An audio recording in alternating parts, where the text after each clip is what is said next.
Assalamualaikum warahmatullahi wabarakatuh.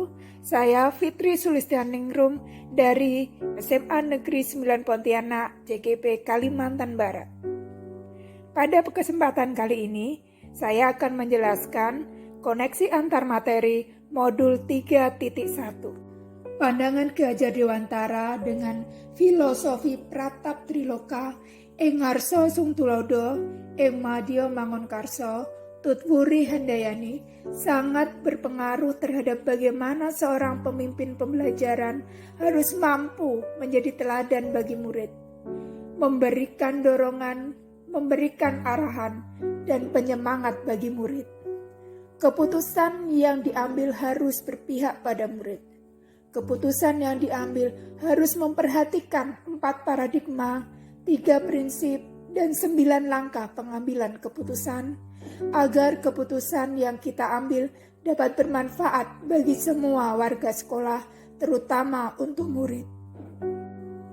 Pada proses pengambilan keputusan, nilai-nilai yang tertanam dalam guru penggerak, yaitu mandiri, berpikir reflektif, kolaboratif, inovatif, dan berpusat pada murid, sangat berpengaruh pada prinsip-prinsip dalam pengambilan keputusan. Dibutuhkan keberanian serta kepercayaan diri, kejujuran dan rasa tanggung jawab untuk membuat keputusan. Dalam membuat keputusan diperlukan kesamaan visi, budaya, dan nilai-nilai, sehingga prinsip dasar yang menjadi acuan akan lebih jelas. Keputusan yang diambil harus memperhatikan prinsip yang ada, yaitu berbasis pada hasil akhir, peraturan, atau rasa peduli. Kegiatan terbimbing yang guru lakukan pada materi pengambilan keputusan berkaitan dengan kegiatan coaching yang diberikan pendamping atau fasilitator dalam perjalanan proses pembelajaran, terutama dalam pengujian pengambilan keputusan yang guru ambil telah efektif. Keterampilan coaching dapat membantu murid mengambil keputusan dengan menggali potensi yang dimiliki.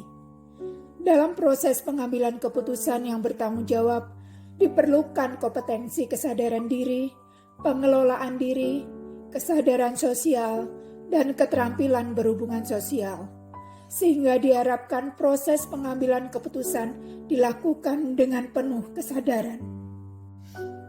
Dalam mengambil sebuah keputusan yang harus dilakukan oleh seorang pemimpin pembelajaran untuk suatu studi kasus adalah mengidentifikasi masalah tersebut, apakah termasuk dalam kategori bujukan moral atau dilema etika. Suatu masalah dikatakan bujukan moral apabila masalah tersebut berhubungan dengan moral dan peraturan, serta norma yang berlaku, yaitu benar lawan salah.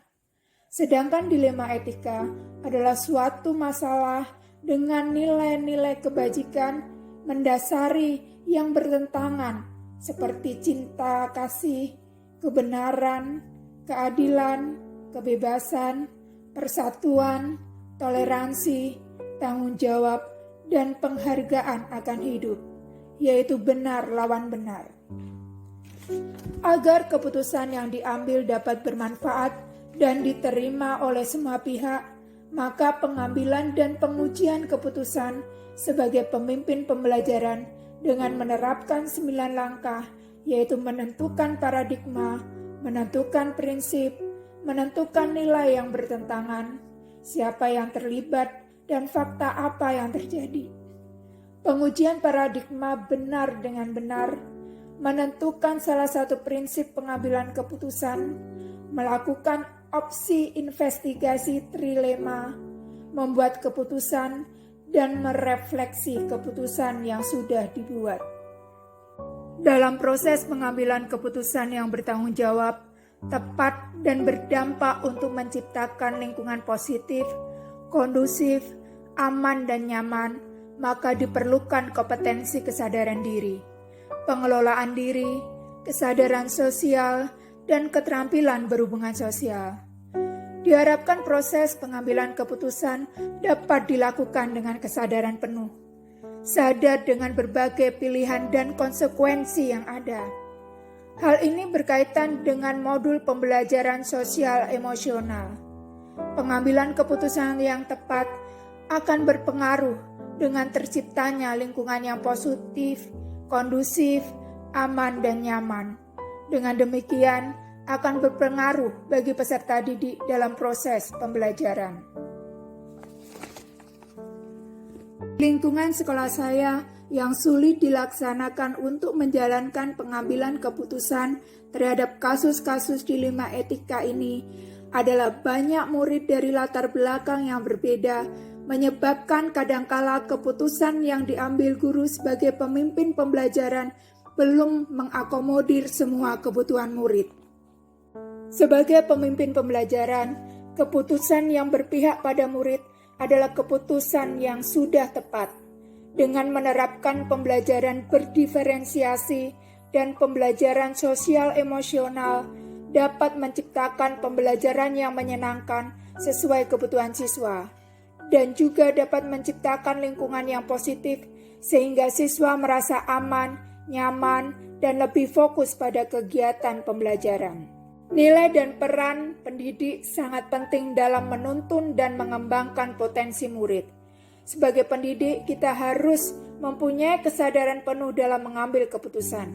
Sebagai pemimpin pembelajaran yang berpihak pada murid agar terwujud profil pelajar Pancasila dan mereka dapat mencapai keselamatan dan kebahagiaan setinggi-tingginya. Pemimpin mencapai suksesnya melalui pelayanan kepada orang lain, bukan mengorbankan orang lain. Sekian dan terima kasih. Semoga bermanfaat. Wassalamualaikum warahmatullahi wabarakatuh.